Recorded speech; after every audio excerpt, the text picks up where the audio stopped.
The next question is, what is the mass of one atom of carbon 12 isotope? देखिए आपको पता है carbon के बहुत सारे आइसोटॉप प्रेजेंट होते हैं, लाइक कार्बन 12, कार्बन 13, कार्बन 14 भी प्रेजेंट होता है। तो आपको यहाँ दिया गया है कार्बन 12, मीन्स इतनी मुझे क्लियरिटी है कि मास नंबर विल बी 12। आपको पूछा गया है कि अगर मैं कार्बन 12 का एक एटम लूँ, जस्ट एक एटम, तो एक एटम का कितना मास होगा?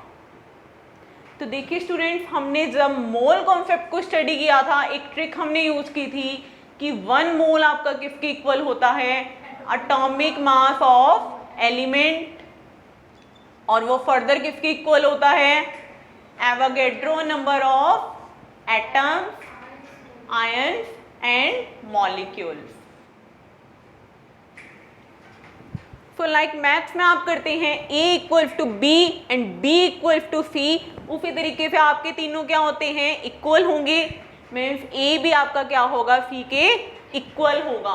तो आपको रिलेशन निकालना है किस किस के बीच में? मास के बीच में और एटम के बीच में।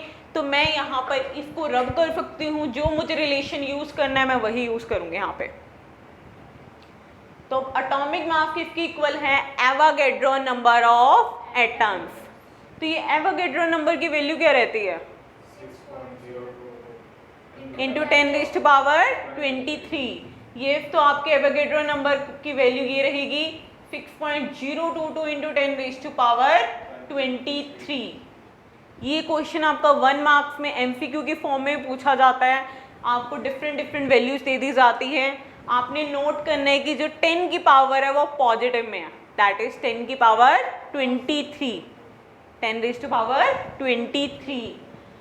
तो देखिए आपको मास और एटम के बीच में रिलेशन देखना है, तो क्या गिवन है? 12 ग्राम, बिकॉज इतना क्लियर है कि आपने कार्बन का मास ही कितना लेना है? 12 लेना है। तो 12 ग्राम इक्वल टू 6.022 × 10⁻23 एटम्स। तो इन तीनों टर्म्स में से भी मैं फिर वही यूज करूंगी, वही राइट करूंगी जो मुझे क्वेश्चन के अकॉर्डिंग रिक्वायरमेंट है। तो मैं बाकी टर्म्स को यहाँ पे रब कर रही हूँ।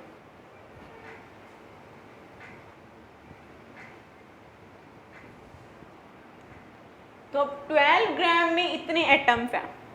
अब फाइंड आउट क्या करना है कि इतने एटम्स का मास तो 12 ग्राम है, एक एटम का कितना मास होगा?